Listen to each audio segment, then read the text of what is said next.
adopt the offensive posture to rebut these baseless and unfounded allegations, and disclose the game plan, joint game plan of, I call it, Mossad, RAW, and CIA. What exactly is the American agenda for Afghanistan and for the region at large? Now, we went out and spoke to a couple of analysts. This is what they had to say. Let's take a listen.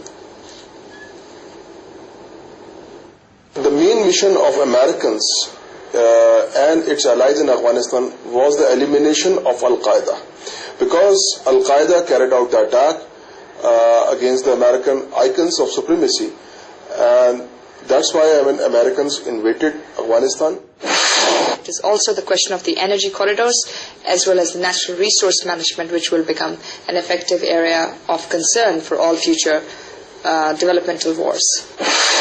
American interests are three-pronged basically. One is connected with social and energy sectors. Number two is connected with strategic issues. And number three is connected with their global hegemony and their global interests, in which adversaries have to be contained. They have, of course, a mission to control the Afghanistan and have a friendly government in Kabul. But at the moment, they have been facing a lot of trouble since the start of the Operation Enduring Freedom. And if you have seen that recent reports that the commander in the Afghanistan, he has a different opinion to solve the problem, and the Obama administration a different opinion. Those were just some of the views expressed by some analysts here in Pakistan. Gentlemen, we see two kind of conflicting views coming out from there. One is about strategic depth and about how the Americans are trying to align themselves within the region at large. And the second part which we heard was pertaining to energy, natural resources and minerals. Coming to you first, Brigadier Imtiaz, I mean, what in your opinion is the exact mission of Afghanistan? Is it really to achieve strategic depth, counter China, counter Iran, to keep a check and balance on India and Pakistan, or maybe even to secure Pakistan's nuclear arsenal? What is your opinion? Their now problem is, first of all, to contain Pakistan, to render Pakistan in a position of second-line state. Secondly, to contain Iran. And third thing, to give India a hegemonic position in this region, because they cannot physically remain here. So India should act as their watchman in this region to protect their strategic interests, and for that they want a mode to create in this axis, that is Pakistan, Afghanistan, Iran, Turkey in Afghanistan. They want to give more primary role to India in Afghanistan. Mr. Hamid, you might be able to shed a little bit more light on this growing nexus between the Americans and India. We see that there's also a civilian nuclear exchange which has taken place between the Americans and India, and it seems as if that relationship is more important to the Americans right now than anything else in keeping some sort of grip on this region. How would you see things? You see, let me just go back to your previous question first. What is the objective of the Americans in this region? Because unless you understand that, there are 6 grand strategic objectives for the Americans for the 21st century. This war on terror is a facade. It's just a cover plan for a bigger, larger, sinister game for the 21st century. And 6 objectives are, one of them is defense and security of Israel, which means the denuclearization of the Muslim world, including the denuclearization of Iran and Pakistan. Number 2 is the control of global fuel assets, which are strategically located in this region. Number 3 is the control of global trading routes and waterways, like Gulf of Hormuz, like Malacca Straits, like Suez, and all these regions. Number 4 is destruction of the concept of political Islam. And number 5 is containment of Russia. Number 6, containment of China. All these strategic objectives can only be achieved by coming into Afghanistan, the heartland of the Muslim Central Asia. And by being here, you are closer to Iran, you are closer to Pakistan, you are closer to China, Xinjiang, Muslim regions, you are closer to Central Asia. And you are controlling the fuel corridor, you are controlling the axis where the political Islam is at its best.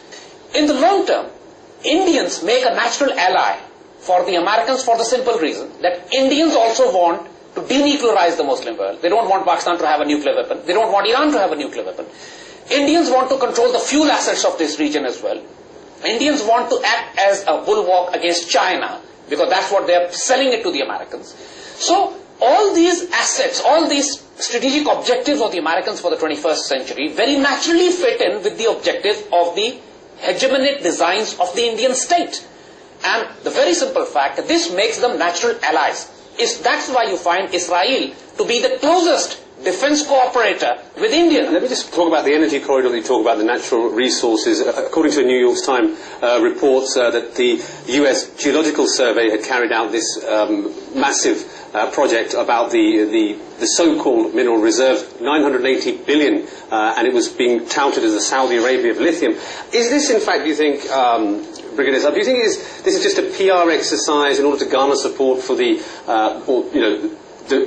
waning support for the war, i.e. declaring the spoils of war? Or do you actually believe the Americans are trying to give some sort of impression that Afghanistan may come out of abject poverty once the Americans leave, and that they're perhaps playing the role of a good Samaritan? They are not concerned with the economic position of Afghanistan. If they were, when the Soviet troops pulled out from Afghanistan, did they implement any reconstruction plan for Afghanistan? No.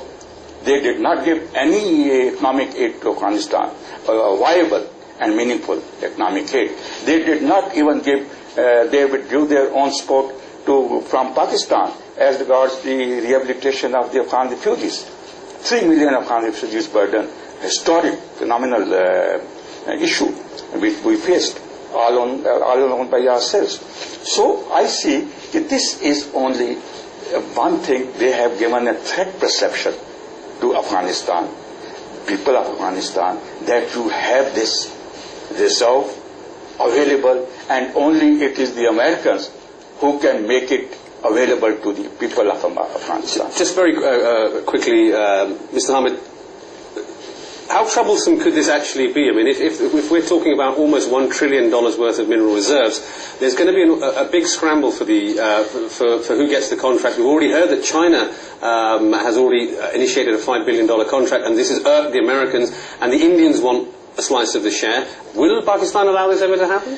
You see, the point is that Pakistan is already very concerned at Indian presence in Afghanistan. And Pakistan under no circumstances would allow Indians to be there. Period. There's no argument on this. Chinese, Pakistan has no problem with that. But Americans would never be allowing Chinese to replace them in Afghanistan. They would probably allow Chinese to make Chinese restaurants, but nothing more.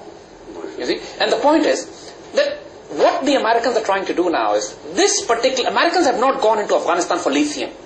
We have said these grand strategic objectives were different. These are fringe benefits. It's not just lithium. The Panjshir Valley is full of emeralds. The Shibargan is full of gas. There are oil and gas reserves which are phenomenal in this region. The Russians have been tapping Shibargan gas for about 30 years now. Cobalt, and lapis. The entire Badakhshan province is loaded with lapis lazuli. So it's not just lithium, which have just made a headline. But the point is that Afghanistan is a treasure, gold mine, worth trillions of dollars in any case. And, of course, the location, geography of it. So there has always been scramble for Afghanistan. Why the Soviet Union came into it? It was not just for the geography of it. It was, of course, the natural resources. Then, of course, coming down to the warm waters. Again, the Americans have come in, not just for the natural resources, but other strategic objectives. So, point is, Pakistan will have to take the destiny in its own hand. We destroyed the Soviet Union. We have the capability to defeat and bury the Americans in Afghanistan. And Americans know this. Why? Because their supply line goes through Pakistan. And the very simple fact that now there's a conflict between the American armed forces and their political leadership. We see that it's boiling out now in the public. The laundry is now out. The dirty laundry is being boiled. Just quick.